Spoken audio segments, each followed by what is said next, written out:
Hello guys, welcome to Eden Aquatics. So guys, இன்னைக்கு நம்ம வந்து போலார் பேரட்டோட ப்ரீடிங் செட்டப்பை பற்றி தான் பார்க்க போகிறோம். ஸோ முதல்ல நம்ம வந்து போலார் பேரட் பேர் செட் பண்ணுறதுக்கு முன்னாடி மெயில் அண்ட் ஃபீமேல் டிஃப்ரென்சேஷனை பார்த்துடலாம். ஸோ கைஸ், முதல்ல நம்ம வந்து பாடி ஷேப்பை தான் சொல்லணும். ஸோ ஃபீமேல் பார்த்தீங்கன்னா பாடி ஷேப் வந்து ப்ராடாக இல்லாமல் கொஞ்சம் கம்மியாக இருக்கும். அது மெயில் பார்த்தீங்கன்னா நல்லா ப்ராடாக இருக்கும். ஸோ இதுவே அதோட டார்சல் ஃபின்ஸ்லேயே நம்ம வந்து கண்டுபிடிச்சிடலாம். ஸோ மெயிலோட டார்சல் ஃபின் பார்த்தீங்கன்னா ஷார்ப்பாக போயிருக்கும். ஸோ ஃபீமேலோட டார்சல் ஃபின் பார்த்தீங்கன்னா கொஞ்சம் ஷார்ப்பாக கம்மியாக தான் போயிருக்கும். அப்படியே நீட்டமாக மெயிலுக்கு டெய்லுக்கு வரைக்கும் போகிற மாதிரி இதுக்கு அப்படி போகாது. ஸோ அதை வச்சு நம்ம மெயில் அண்ட் ஃபீமேலை கண்டுபிடிச்சிடலாம். ஸோ இது ஒரு நல்ல மெச்சூரான ஃபீமேலை கண்டுபிடிக்கிறதுக்கு நம்ம என்ன வழி இருக்குதுன்னு கேட்டிங்கன்னா, அதோட வயிற்றாண்ட இங்கே நீங்கள் ஆரஞ்சு பகுதியை பார்க்குறீங்க பார்த்தீங்களா? ஸோ அதுதான் நல்லா ஒரு மெச்சூரான ஃபீமேல். ஸோ வயிற்றில் நல்லா எக்ஸ் இருக்குது அப்படின்றத நம்ம தெரிஞ்சுக்கலாம். ஓரளவுக்கு குட்டி போலார் பேரட் வாங்க போகிறீங்கன்னா நீங்கள் இந்த ஃபின் ஐடென்டிஃபை வச்சு மெயில் அண்ட் ஃபீமேலை கண்டுபிடிச்சி வாங்கிட்டு வந்துடலாம். ஸோ அப்படி வாங்கிட்டு வரதில் நீங்கள் 4 பேர் இல்லை 5 பேர் வாங்குற மாதிரி இருக்கும். ஸோ நார்மலாக நீங்கள் வந்து யார்கிட்டயோ ஹாபிஸ்கிட்டயோ இல்லை யார்கிட்டயோ போனீங்கன்னா ப்ரீடிங் பேரே கிடைக்கும். ஸோ நீங்களே ஒரு ப்ரீடிங் பேர் செட் பண்ணுற மாதிரி இருக்குன்னா நீங்கள் வந்து 4-5 பேர் வாங்கி தான் ஆகணும். ஸோ மினிமம் 4 பேர் ஆச்சும் வாங்கியிருக்கணும். ஸோ 4 பேர் வாங்கிட்டு நீங்கள் ஒரு டேங்க்கில் விட்டுருங்க. ஒரு 2 ஃபீட் டேங்கோ 3 ஃபீட் டேங்கோ விட்டுட்டு ஒரு ஸ்பான்ச் ஃபில்டர் கொடுத்துருங்க. அண்ட் ஒரே ஒரு ஹைடிங் பிளேஸ் மட்டும் கொடுங்க. ஒரு பானையாக இருக்கட்டும், இல்லாட்டி ஒரு பிவிசி பைப்பாக இருக்கட்டும், இல்லாட்டி ராக்கால் கெட்டின ஒரு குகையாக இருக்கட்டும், எதாக இருந்தாலும் ஓகே. பட் குகை மாதிரி இருந்தால் போதும். ஸோ அந்த இடத்த நீங்கள் கொடுத்துருங்க. அது ஏதோ ஒரு பேர் 2 or 3 வீக்ஸில் பேர் ஆகி அந்த இடத்த டாமினேட் பண்ண ஆரம்பிக்கும். ஸோ அதை நீங்கள் தனியாக பிரித்து அதுங்களை நீங்கள் வந்து ப்ரீடுக்கு யூஸ் பண்ணுங்கள். ஸோ அதுக்குன்னு தனியாக ஒரு டேங்க் கொடுங்க பேருக்குன்னு. ஸோ வந்து ப்ரீடிங் டேங்க் ஒன்று தனியாக கொடுங்க. 2 ஃபீட் டேங்க் கொடுங்க. ஸோ ஏன்னா குட்டிங்களை அங்கே எங்கே வச்சு நீந்தும். ஸோ அதனால் 2 ஃபீட் டேங்க் கொடுக்க சொல்கிறேன். ஸோ நீங்கள் ப்ரீடிங் பண்ண போகிறீங்கன்னா முன்னாடி உங்கள்கிட்ட வந்து ஃபுட்டெல்லாம் எல்லாம் இருக்கான்றத கன்ஃபார்ம் பண்ணிக்கோங்க. குட்டிங்களுக்கு போடக்கூடிய ஃபுட்டை நீங்கள் வச்சுருக்கீங்கன்றது. நீங்கள் ஜாலிக்காக ப்ரீட் பண்ணாதீங்க. அப்படி ப்ரீட் பண்ணிங்கன்னா குட்டிங்களை இழக்கிறதுக்கான வாய்ப்புகள் இருக்குது. ஸோ குட்டிங்களுக்கு ஃபீட் பண்ணுற அளவுக்கு உங்கள்கிட்ட ஃபுட்டு இருக்குன்னா நீங்கள் வந்து தாராளமாக ப்ரீடிங்கை ஸ்டார்ட் பண்ணலாம். ஸோ கைஸ், நீங்கள் வந்து இந்த பிளாட்டினம் போலார் பேரட் பார்த்துருப்பீங்க. ஸோ அதில் பார்த்தீங்கன்னா மெயில் அண்ட் ஃபீமேலை டிஃப்ரென்சியேஷனை வந்து எப்படி பண்ணுறதுன்றது உங்களுக்கு தெரியாமல் இருக்கும். ஸோ அது வந்து நான் ஒன்றும் சொல்லிடுறேன்.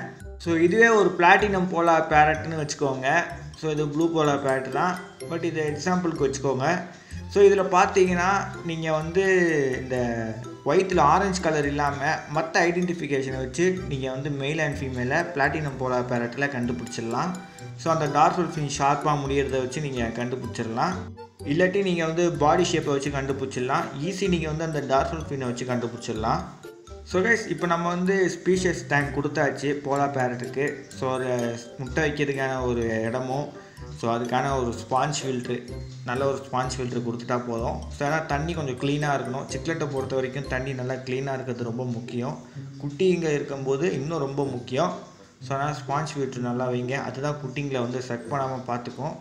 ஸோ ப்ரீடிங்க்கு ஒரு நல்ல ஃபில்டர் எதுன்னு கேட்டிங்கன்னா ஸ்பான்ச் ஃபில்டர் தான். அதுக்கப்புறம் வந்து ஒரு நல்ல ஒரு லைட்டு வேணும். ஸோ ஏன்னா எக்கில் ஃபங்கஸ் வருதா இல்லையான்றதை நீங்கள் பார்க்கறதுக்கு, இல்லாட்டி நீங்கள் அடிக்கடிக்கு டார்ச் லைட் அடித்து பார்க்குற மாதிரி இருக்கும் எக்குக்கு ஃபங்கஸ் வருதா இல்லையான்றதை. ஸோ அது வேணும். அதுக்கப்புறம் ஆன்டி ஃபங்கல் மெடிசன் இருக்கும், வாங்கி வச்சுக்கோங்க. அது எதுக்குன்னா உங்களோட எக்கில் ஏதாவது ஃபங்கல் இன்ஃபெக்ஷன் இருந்துச்சுன்னா நீங்கள் ஆன்டி ஃபங்கல் போட்டிங்கன்னா ஸோ அது மற்ற எக்குக்கும் பரவாமல் இருக்கும். ஸோ அதனால தான் சொல்கிறது. ஸோ அதுங்க வந்து ப்ரீட் பண்ணி எக்லாம் போட்டதுக்கப்புறம் குட்டி ஆச் ஆகி அந்த குட்டிங்க வந்து எப்போ ஃப்ரீ ஸ்விம் ஆரம்பிக்குதோ அப்போ நீங்கள் வந்து பிரெயின் ஸ்ட்ரிம்பை நீங்கள் ஃபஸ்ட்டு ஃபீடாக கொடுக்கலாம். ஸோ வந்து இது பீட்டா அண்ட் மற்ற மீன் மாதிரி கிடையாது. இன்ஃபோசோரியா ரொம்ப குட்டியிலேருந்து ஆரம்பிக்கணும்னு. ஸோ இதெல்லாம் வந்து நீங்கள் ஈஸியாக வந்து பிரெயின் ஸ்ட்ரீம் கொடுத்து நீங்கள் வளர்த்திடலாம்.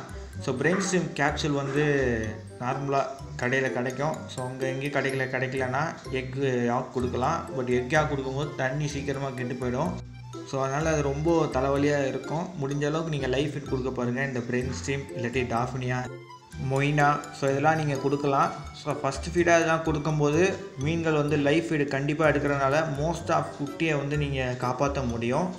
ஸோ வந்து நீங்கள் குட்டிங்களை தனியாக வச்சு கூட நீங்கள் கேர் பண்ணிக்கலாம், இல்லாட்டி நீங்கள் பேரண்ட்ஸோடு விட்டு கேர் பண்ணிக்கலாம். சம்டைம்ஸ் பேரண்ட்ஸ் வந்து அதுங்களோட குட்டியை சாப்பிட்றோம். ஸோ நீங்கள் வந்து பேரண்ட்ஸை முட்டை போட்டோடனே தனியாக பிரித்து வச்சிடலாம், இல்லாட்டி நீங்கள் பேரண்ட்ஸ் கூடயே விட்டுறலாம், அது உங்கள் இஷ்டம்தான். ஸோ கைஸ், அதுக்கப்புறம் அந்த குட்டியை ஃப்ரீ ஸ்விம் ஆகும்போது ஃபீட் பண்ணுறது வந்து எப்படின்றத நான் உங்ககிட்ட சொல்கிறேன். ஸோ ஃபீட் பண்ணுறது பார்த்திங்கன்னா ஒரு நாளைக்கு 3 தடவை பண்ணுங்கள். ரொம்ப கம்மியான அளவில் பண்ணுங்கள், அதிகமான அளவில் பண்ணாதீங்க. சின்ன அளவில் காலையில், ஈவினிங் அண்ட் நைட்டுன்னு ஃபீட் பண்ணுங்கள் குட்டிங்களுக்கு. ஸோ அந்த மாதிரி ரெகுலராக ஃபீட் பண்ணுங்கள். கொஞ்சம் வளர வளர உங்களுக்கே அந்த டிஃப்ரென்சேஷன் தெரியும். ஸோ நல்லா ஒரு கொஞ்சம் பெருசாக வளர்ந்ததுக்கப்புறம் நீங்கள் வந்து பிளட் வார்ம் இல்லாட்டி டூபிக்ஸ் வார்முக்கு மாறிடுங்க. ஸோ குட்டி இன்னும் நல்லா வேகமாக வளர்ந்துடும். ஸோ அவ்வளோதான், நம்ம வந்து பெருசாக வளர்ந்ததுக்கப்புறம் நார்மல் பெலட் கொடுத்து வளர்த்திடலாம்.